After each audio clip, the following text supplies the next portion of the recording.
नमस्कार, मैं हूं मृगेंद्र पांडे और आप देख रहे हैं विस्तार न्यूज।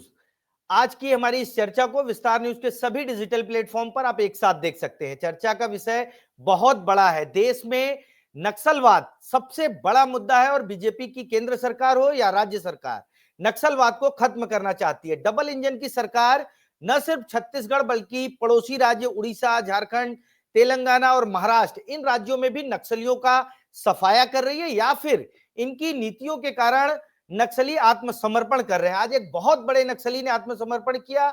उस नक्सली का नाम भूपति है। भूपति से आप समझ सकते हैं कि कितना बड़ा औरा है उस नक्सली का। मुख्यमंत्री, महाराष्ट्र के मुख्यमंत्री देवेंद्र फडणवीस खुद उस आत्मसमर्पण में शामिल हुए।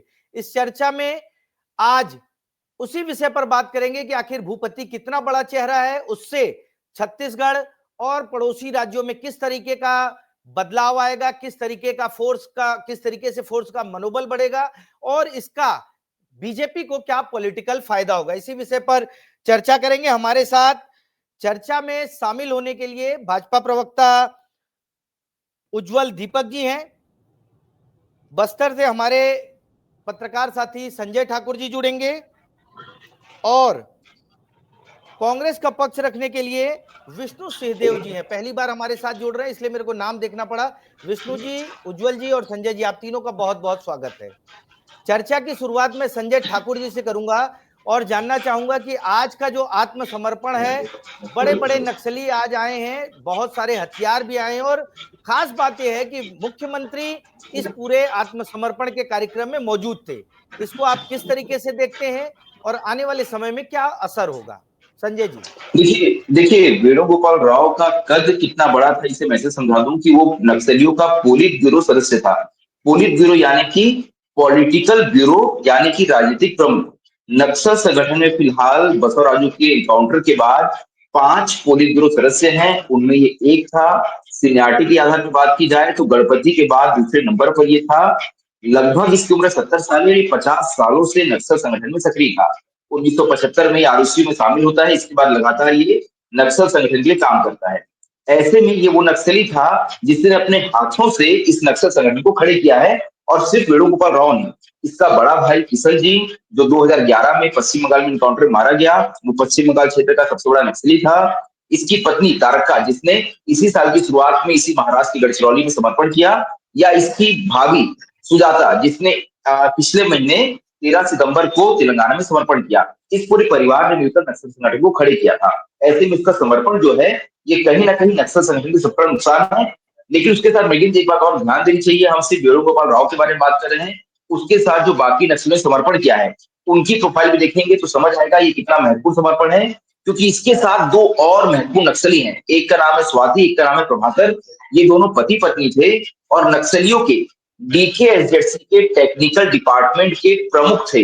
यानी कि हम जो इनके पास के देसी हथियार देखते हैं, हम जो एक खबर दिखाते हैं हर बार कि नक्सली जंगलों में बैठकर अपनी देसी हथियारों की फैक्ट्री चला रहे हैं, उसके ये लोग प्रमुख थे। और इसके साथ 40 सदस्य इस टेक्निकल डिपार्टमेंट के आज उन्होंने समर्पण किया है। यानी कि नक्सल संगठन अब अपने गढ़चिरौली में नक्सलियों की एक बड़ी यूनिट ने आत्मसमर्पण कर दिया है। मतलब जो महाराष्ट्र में गढ़चिरौली एरिया था, वहीं नक्सली काफी सक्रिय थे, उसको बड़ा झटका लगा है। उज्जवल जी, आपके पास आऊंगा। मुख्यमंत्री इस पूरे आत्मसमर्पण के कार्यक्रम में शामिल होते हैं, इसको आप किस तरीके से देखते हैं? क्योंकि बहुत बड़े बड़े नक्सली, संजय जी ने भी बताया कि बड़े नक्सली हैं, इसको आप किस तरीके से देखते हैं? उज्जवल जी।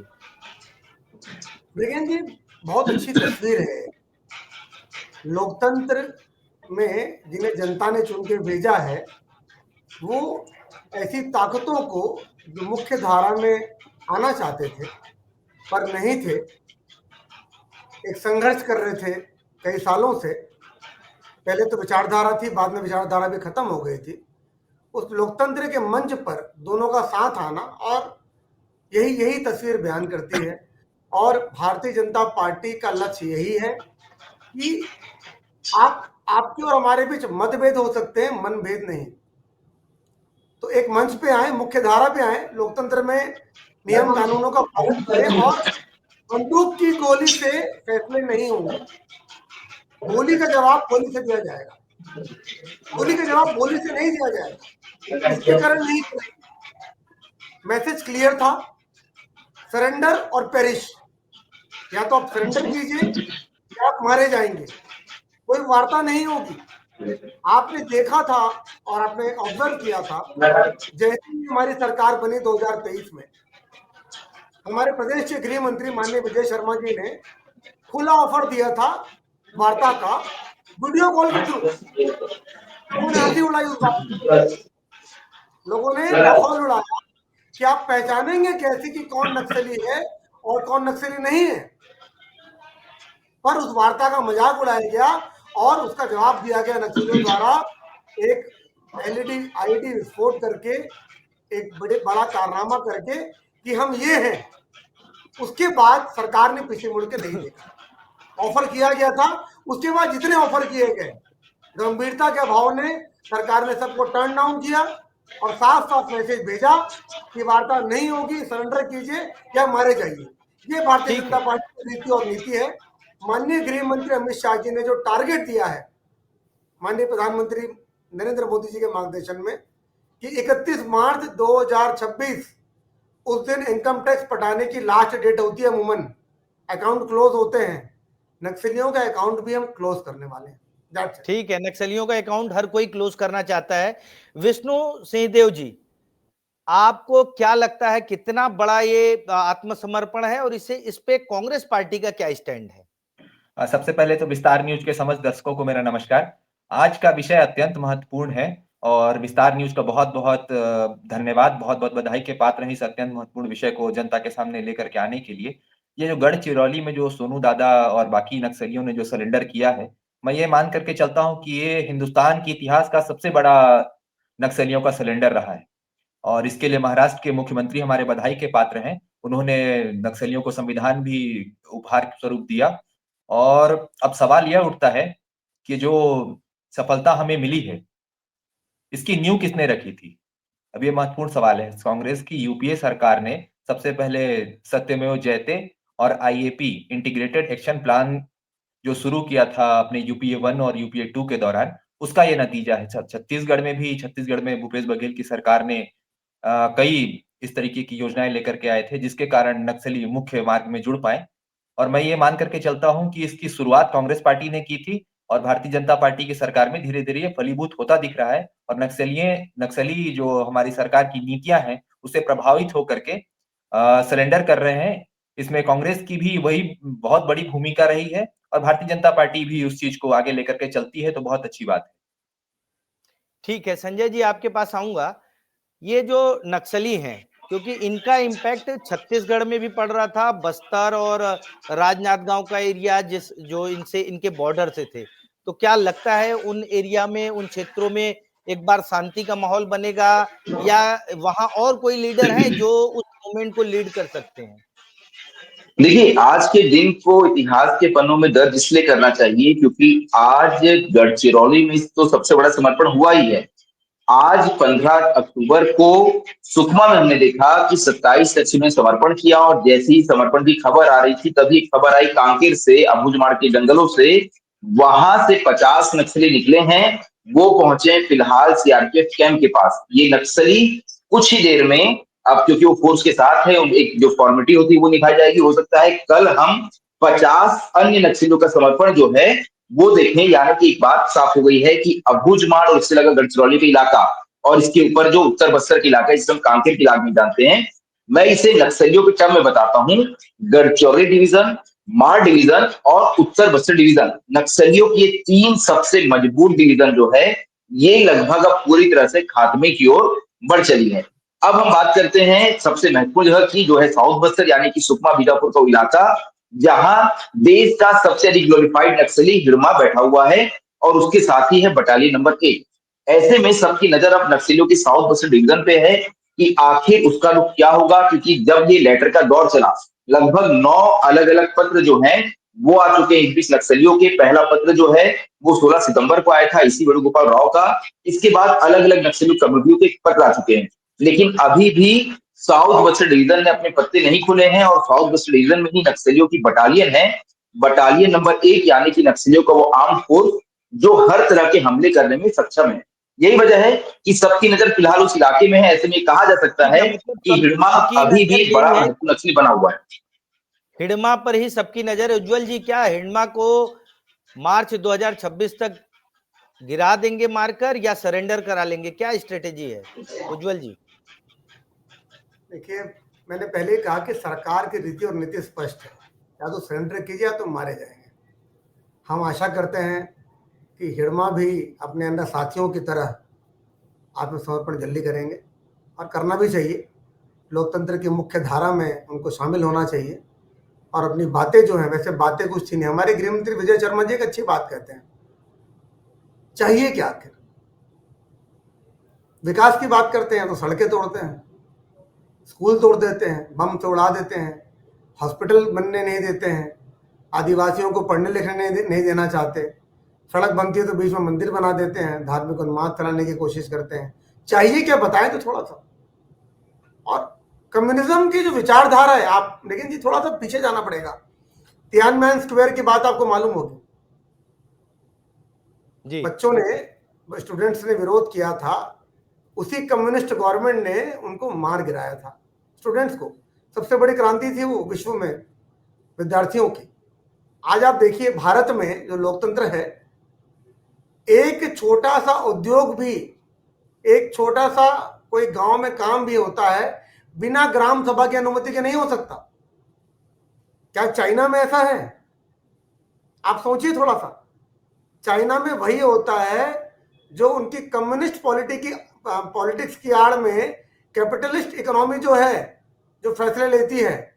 आज माओ अगर जिंदा होते तो मकाऊ की गगनचुंबी इमारत से, जहां नीचे कसिनो और डिस्कोथेक चल रहे हैं, वहां से कूद के 2-3 बार आत्महत्या करना पड़ता माओ को। कि क्या इसी कम्युनिज्म का मैंने सपना देखा था? क्या यही कम्युनिस्ट पार्टी ऑफ चाइना है जिसने पूरे देश में सबसे बड़ा कैपिटलिस्ट इकोनॉमिक हो गया चाइना? तो छद में जो कम्युनिज्म है, जो फैशन बन चुका है, वो बंद होना चाहिए मृगन जी। ये माओवादी विचारधारा के लोग हमने समझाएं तो मंच पर आकर कि विचारधारा क्या है, आखिर लड़ाई किस बात की है, कौन सी आइडियोलॉजी बाकी है। पहले तो रॉबिनहुड हुआ भी करते थे, अब तो ये वसूली करते हैं, चंदा लेते हैं, ठेकेदारों से कमीशन लेते हैं। चंदे का सिस्टम आपको बता दूं मैं, जिनके घर ट्रैक्टर है और जिनके घर साइकिल है, सबका स्लैब बटा हुआ है कमीशन का। जिनका 1 कमरे का मकान है, जिनका 4 कमरे का, जिनका 2 मंजिला, जिनके घर बाइक है, जिनका, तो ऐसा स्लैब बटा हुआ, अलग अलग चंदा, और हर घर से एक बच्चा। आप बताइए, 4 लोग यहाँ बैठे हैं, अगर हम छत्तीसगढ़ के सुदूर अबूजमाड़ इलाके के निवासी होते और हमारे घर के एक बच्चे को मजबूरियों में भेजना पड़ता नक्सल बनने के लिए, क्या आप कल्पना भी कर सकते हैं कि निरी आदिवासी, इनोसेंट आदिवासी के मन में क्या बीतता होगा? सही बात है। बस्तर ने इसका दंश झेला है। और दूसरा, जी माननीय देखिए जी, एक मिनट बात, माननीय कांग्रेस प्रवक्ता की बात का पूरा सम्मान करता हूं, पर यह विषय ना, मुझे लगता है श्रेय लेने का नहीं है। ये श्रेय लेने का विषय नहीं है। भारतीय जनता पार्टी इस विषय पे श्रेय नहीं लेना चाहिए, मुझे लगता है। हमने बनाया है, हम ही सवारेंगे। श्रेय की तो पॉलिटिक्स कल्चर है, खत्म कौन करेगा? जरूरी ये है कि खत्म होना चाहिए। ये जो नासूर था छत्तीसगढ़ में, ये खत्म होना जरूरी है। आप करें चाहे हम करें। और शोषण जो है आदिवासी भाई बहनों का, वनवासी भाई बहनों का, वो बंद होना चाहिए। इनके हाथ में जो बंदूकें थमा दी अर्बन नक्सलियों ने, वो बंद होना चाहिए ब्रिगेन जी। और इतिहास आज लिखा गया है, इतिहास का पहला पन्ना था शायद आज, जब पुस्तक पूरी होगी ना 31 मार्च 2026 को, हम नक्सली, हिंसात्मक नक्सली जो आंदोलन था, उसको तो शायद हम खत्म कर देंगे। फिजिकल वायलेंस हम खत्म कर देंगे। सभी ये चाहते हैं कि हिंसात्मक नक्सली आंदोलन खत्म हो। विष्णु जी, मैं आपसे एक सीधा सवाल करूंगा। उज्जवल जी ने कहा कि श्रेय लेने का विषय नहीं है, लेकिन पॉलिटिकल पार्टीज अगर कोई काम करती हैं तो उसका श्रेय लेती हैं।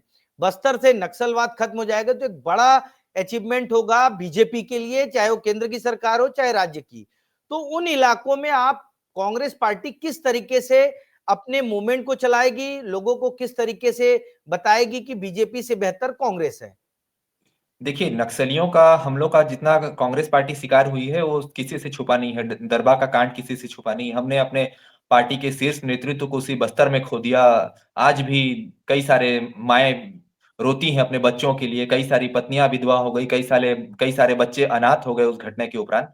ये श्रेय लेने का सवाल कहीं पे नहीं है, कांग्रेस पार्टी भी इसमें श्रेय नहीं लेना चाहती है, लेकिन दोनों पार्टियों को लगातार इस दिशा में प्रयास करते रहना चाहिए कि हमारा प्रदेश, हमारा देश कैसे विकसित हो, कैसे इस तरीके के नासूर, जो बड़ा बीमारी हम जिसे कह सकते हैं, जो गैंग्रीन की तरह रूप ले चुका है देश के लिए, प्रदेश के लिए, उससे कैसे बाहर आना है। अब इसके लिए सरकार जो भी रहेगी उसे नीतियां बनानी होंगी। जिस प्रकार यूपीए की सरकार ने, मैंने आपको इससे पहले बताया, यूपीए की सरकार ने जिस प्रकार से नीतियां बनाई। मेरा सवाल ये है कि अगर नक्सलवाद खत्म हो जाएगा, क्योंकि बस्तर में बहुत 12 विधानसभा सीट हैं, उन सीटों पर कांग्रेस पार्टी का क्या, किस तरीके से मूवमेंट रहेगा, किस तरीके से लोगों के पास जाएगी? क्योंकि नक्सलवाद को लेकर पिछला चुनाव जो 2018 का था या 2023 का, दोनों के परिणाम एकदम अलग अलग आए हैं। एक बार कांग्रेस के पक्ष में आया जब एक लहर थी, आपने बताया कि बहुत सारे बड़े नेता मारे गए झीरम घाटी में, उसके बाद 2018 के चुनाव में फायदा हुआ, लेकिन अभी जो पिछला विधानसभा चुनाव हुआ उसमें कांग्रेस पीछे हो गई, तो उसको किस तरीके से आप देखते हैं? मेरा ये मानना है कि छत्तीसगढ़ में नक्सल खात्मे में जो कांग्रेस पार्टी की सरकार रही थी 2018 से लेकर के 2023 तक, जो भूपेश बघेल की सरकार चली थी, वो भारतीय जनता पार्टी की तुलना कहीं अच्छा परफॉर्मेंस कर रही थी नक्सलियों के नीति के मामले में। नियत निर्लार योजना के तहत 2020 में ही लगभग 1000 से अधिक नक्सलियों को सरेंडर कराने का काम इस सरकार ने किया था, और हमारे समय में 52% अपराध की घटनाओं में, जो किलिंग होते हैं, जो ये लोग हत्याएं करते हैं, उसमें भी कमी देखने को मिली थी, और बातचीत के माध्यम से कांग्रेस पार्टी लगातार नक्सलियों को सरेंडर करा रही थी। लेकिन भारतीय जनता पार्टी की सरकार आने के बाद ये लोग कहते हैं कि अभी तक 300 नक्सलियों ने सरेंडर किया है। मैं मानता हूं कि हो सकता है 300 लोग नक्सलियों ने सरेंडर किया होगा, या इन्होंने 200 नक्सलियों को मारा है, लेकिन आप ये बताइए कि कई आम लोगों की भी जानें इन घटनाओं में गई है, और कांग्रेस पार्टी नक्सलियों के, जो कांग्रेस पार्टी की नीतियां थी, वो भारतीय जनता पार्टी की तुलना कहीं अच्छी है। और भारतीय जनता पार्टी जब से केंद्र में सरकार में आई है, वो बीआरजीएफ और एलडब्ल्यू योजना, जो महत्वपूर्ण योजनाएं थी, जो सरगुजा और बस्तर के दूरांचलों में चला करती थी, जो पिछड़े इलाकों को सुदृढ़, सशक्त और मजबूत बनाने का जो काम करती थी, उन महत्वपूर्ण योजनाओं को बंद कराने का काम इन्होंने किया है। नहीं तो ये आज से 5-7 साल पहले ही, जब से ये लोग केंद्र में जब आए थे, जिस प्रकार की यूपीए की सरकार चल रही थी, अगर उन्होंने उसे कमजोर नहीं किया रहता कांग्रेस की योजना। उज्जवल जी से जवाब लूंगा। इन्होंने कहा कि कुछ योजनाएं जो है बीजेपी सरकार ने बंद कर दिया, नहीं तो 5 साल पहले ही रिजल्ट आ जाता। उज्जवल जी।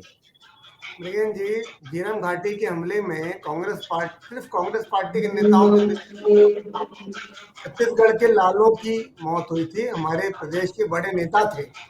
पर जिस प्रकार से उस घटना के बाद कांग्रेस पार्टी के अंदर जो अंतर्द्वंद चला, जो आरोप प्रत्यारोप का सिलसिला चला, अजीत जोगी जी पे आरोप लगाए गए, कवासी लखमा की शर्ट से कागज निकाल के शरणदास मंत्री ने ऐसा करते हुए बदतमीज करके बात की थी, वो दर्शाता था कि कहीं ना कहीं कांग्रेस पार्टी के कुछ इनसाइडर्स की भूमिका उस कांड में थी। उसके बाद राहुल गांधी जी का क्लीन चिट देना कांग्रेस पार्टी की बड़े नेताओं की हत्या में, छत्तीसगढ़ के बड़े नेताओं की हत्या में नक्सलियों का, वो बड़ा संदेहास्पद था। उसके बाद 5 साल जब सरकार रही कांग्रेस पार्टी की, तो जो भूपेश बघेल सबूत को चिट में लिए घूमते थे जेब में, वो कहीं दिखाई नहीं पड़ा, वो निकाल नहीं पाए। तो कांग्रेस पार्टी की बातें सर्वथा काल्पनिक है। ये किसी का म्यूट करेंगे क्या प्लीज, कुछ आवाजें आ रही है। संजय जी आपका शायद म्यूट नहीं। संजय जी का म्यूट कर दीजिए। हाँ, धन्यवाद, अब एकदम क्लियर है। कांग्रेस पार्टी सर्वथा कपोल काल्पनिक बातें करती है हमेशा। आप याद कीजिए रंजीत रंजन जी का बयान जब चुनाव के समय आई थी कि तो हमारे अपने हैं, बाहरी सांसद थे, राज्यसभा सांसद राज बब्बर जी ने भी बयान दिया था। समय समय पे दिग्विजय सिंह ने भी बयान दिया है। समय समय पे अर्बन नक्सलियों के लिए कांग्रेस पार्टी के बड़े वकील, बड़े नेता रातों कोर्ट का दरवाजा खटखटाते हैं। देश विरोधी ताकतों के साथ, अर्बन नक्सलियों के साथ कांग्रेस पार्टी की भूमिका जाहिर है, सबको पता है। और उसके बावजूद कांग्रेस पार्टी अगर भारतीय जनता पार्टी पे कुछ आरोप लगा रही, तो मुझे फिर मेरे पास कुछ बोलने का नहीं रहा था मृगेन जी। ये आज गर्व का दिवस है। आज हमें घमंड से बोलना चाहिए कि हमारी छत्तीसगढ़ ने, हमारी महाराष्ट्र की सरकार ने, हमारी केंद्र सरकार ने एक बड़े नक्सली को आत्मसमर्पण कराया है। आगे भी रीति नीति चलेगी। और छत्तीसगढ़, मैंने पहले कहा था कि राजनीतिकरण नहीं करना चाहता मैं, पर चूंकि कांग्रेस पार्टी ने आरोप लगाया तो उनको एक करारा जवाब देने की इच्छा थी करके मैंने बातें कही। धन्यवाद। ठीक है। संजय जी के पास आऊंगा। संजय जी, आपसे विशुद्ध पॉलिटिकल सवाल रहेगा। देश में क्योंकि लोकसभा चुनाव अब जो है 3 साल बाद होंगे, तब तक बीजेपी का जो लक्ष्य है वो नक्सलवाद को खत्म करने का है। आंतरिक सुरक्षा को लेकर नक्सलवाद सबसे बड़ा विषय मेरी नजर में है और देश के तमाम लोग मानते हैं। क्या लगता है कि नक्सलवाद को खत्म करके बीजेपी अगले लोकसभा चुनाव में नक्सलवाद को मुद्दा बनाएगी कि हमने इतनी बड़ी आंतरिक सुरक्षा पर विजय पाई है? देखिए, आंतरिक सुरक्षा का सबसे बड़ा खतरा, ये बात तो खुद पहली बार मनमोहन सिंह जी ने कहा था, तो इस बात पे तो कोई शक नहीं है कि जितनी सहारा नक्सलवाद के चल देश में हुई है, जितने आम लोग की हत्याएं हुई है, एक आंकड़ा अगर बता दूं तो 2000 से लेकर 2025 तक सिर्फ बस्तर की बात करें तो 2000 लोगों की हत्याएं नक्सली घटना में हुई है। ऐसे में ये आंतरिक सुरक्षा के साथ साथ जितना बड़ा खतरा जवानों के लिए था, उतना ही बड़ा खतरा जो है, उतनी बड़ी समस्या ये आम नागरिकों के लिए भी थी। लेकिन यहाँ हमें इस बात पे ध्यान देना चाहिए कि अब सरकार ने क्या कहा है। सरकार ने कहा है कि हम हथियार बंद नक्सलवाद को खत्म करेंगे, यानी कि जो इनका आर्म्ड कैडर था उसे न्यूट्रलाइज किया जाएगा 31 मार्च 2026 से पहले। अभी भी देश के कई हिस्सों में, खासतौर पर अगर हम तेलंगाना की बात करें, नॉर्थ तेलंगाना की बात करें, तो उस इलाके में अभी भी नक्सलियों के कई सपोर्टर्स जो है वो मौजूद हैं। और खुले तौर पर अगर आप कुछ सर्च करेंगे, आगे कुछ आप सोशल मीडिया खंगालेंगे, तो आपको नजर आएंगे कि कई पेजेस इनके समर्थन में बने हुए हैं। मैं उस पर देख रहा था, उसमें बात की हुई थी कि वेणुगोपाल राव को इन्होंने कहा है कि 100 साल के माओवादी आंदोलन के इतिहास का सबसे बड़ा गद्दार अगर कोई है तो वेणुगोपाल राव है। वेणुगोपाल राव, क्योंकि वो ब्राह्मण परिवार से आता है, तो उसे ये भी कहा गया कि जो एक बात ये हमेशा कहते हैं कि ब्राह्मण इसने जो है नक्सल संगठन को धोखा दिया है। तो इस तरह की बातें जो है ये आपको अभी फिलहाल जो नक्सल समर्थकों के जो पेजेस हैं उसमें ये बातें आपको घूमती हुई नजर आ जाएगी। ये इसलिए महत्वपूर्ण हो जाता है कि आप देखते हैं कि लंबे समय से बड़ी कैडर के नक्सली जो है वो तेलंगाना जाके समर्पण करते हैं। आप वहां देखेंगे कुछ ऐसे नक्सली भी हैं जिन्होंने समर्पण किया, आज वहां सरकार का हिस्सा है। कई ऐसे नक्सली भी हैं, माफी चाहता हूँ, मेरी यहाँ लाइट गुल हो गई है, संजू अगर मेरे को दिखा पाए तो। हाँ, तो देखिए वहां जो है, क्योंकि ये बड़े संख्या में नक्सलियों ने वहां समर्पण किया है, और वो नक्सली जो है वो आने वाले समय में चुनाव लड़ सकते हैं। एक नक्सली का नाम है गजराल अशोक, आपको याद होगा, एक सीसी मेंबर मारा गया गजराल रवि, उसके भाई ने 2023 पार्टी ज्वाइन की, और फिलहाल वो वहां पर बहुत महत्वपूर्ण नक्सली। ऐसे में वहां के जो नक्सली हैं जो उस इलाके में समर्पण करते हैं, उनके पास आज भी इतनी क्षमता है कि कुछ समय बाद वो इस नक्सल संगठन को एक बार फिर से खड़े कर लें। तो आर्म्ड कैडर तो नक्सलियों का खत्म हो रहा है, लेकिन इस विचारधारा को खत्म करने के लिए एक बहुत बड़ी लड़ाई लड़नी बाकी है। ऐसे में चुनौतियां आगे भी आएंगी। हो सकता है नक्सल संगठन किसी और स्वरूप में, किसी और इलाके से एक बार फिर से उभरे। ऐसे में एक बहुत बड़े स्तर पर, राष्ट्रीय स्तर पर जो है, इस विचारधारा के खात्मे के लिए सरकारों को, और सभी सरकारों को मिलकर, सभी पार्टियों को मिलकर काम करना होगा।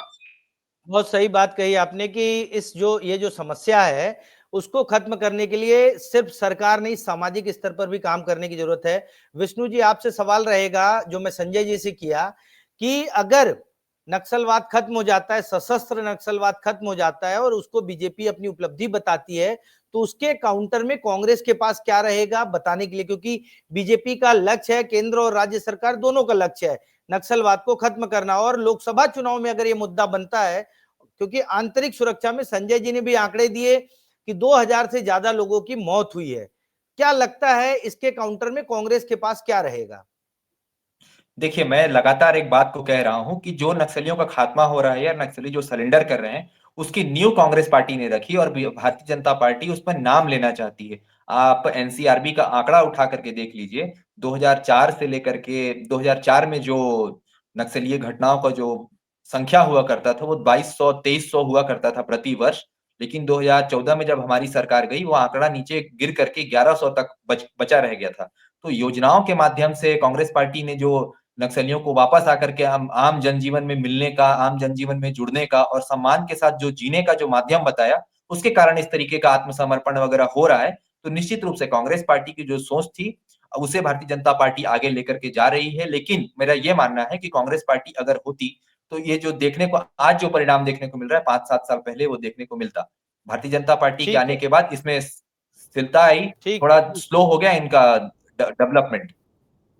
ठीक है। उज्जवल जी, बस्तर में अभी 12 में से 8 सीट है और ये सब सफाया हो जाएगा तो क्या लगता है पूरा बस्तर आपका होगा, क्योंकि सरगुजा नक्सल खत्म हुआ और इस बार पूरा का पूरा सरगुजा बीजेपी का है? ये सबसे पहले तो मैं कांग्रेस की प्रवक्ता का एक बात का जवाब देना चाहूंगा कि जिस नक्सलवाद का जन्म कांग्रेस के कार्यकाल में हुआ पूरे देश में, अत्याधिक शोषण, भ्रष्टाचार, खराब अधिकारियों की पोस्टिंग, इन सब के कारण जो भीषण अत्याचार हुआ आदिवासियों वनवासियों के साथ बस्तर में। आपको याद होगा पहले मध्य प्रदेश के जमाने में जब दिग्विजय सिंह की सरकार थी तो वो अधिकारी जिनको पनिशमेंट पोस्टिंग देनी होती थी उनको बस्तर भेजा जाता था। ये वो कांग्रेस सरकार थी। तो डबल वैमी जिसको इंग्लिश में बोलते हैं हम लोग, एक तो वहां पे पहले से गरीबी, ऊपर से खराब अधिकारी, भ्रष्ट अधिकारी, बदमाश अधिकारी वहां पर पोस्टिंग मिल जाते थे। तो बस्तर हमेशा इस दोनों अभिशापों से जूझता रहा। तो जिस नक्सलवाद का जन्म कांग्रेस के शासन में हुआ उसको खत्म करने का जिम्मा माननीय प्रधानमंत्री नरेंद्र मोदी जी, माननीय अमित शाह जी और राज्य में माननीय मुख्यमंत्री विष्णुदेव साय जी और गृह मंत्री विजय शर्मा जी ने उठाया है और हम खत्म करके रहेंगे। जहां तक बात है सीटों की, मैंने पहले भी कहा मृगेन जी, हम सीटों के लिए नहीं कर रहे हैं। बस्तर में विकास चरण पादुका से लेकर स्कूल तक, दंतेवाड़ा में जो ओपी चौधरी जी ने जो स्कूल बनाया था, प्रयास विद्यालय की जो परिकल्पना थी जिसके लिए उनको प्रधानमंत्री अवार्ड मिला, आप देखिए कैसे गेम चेंज हुआ।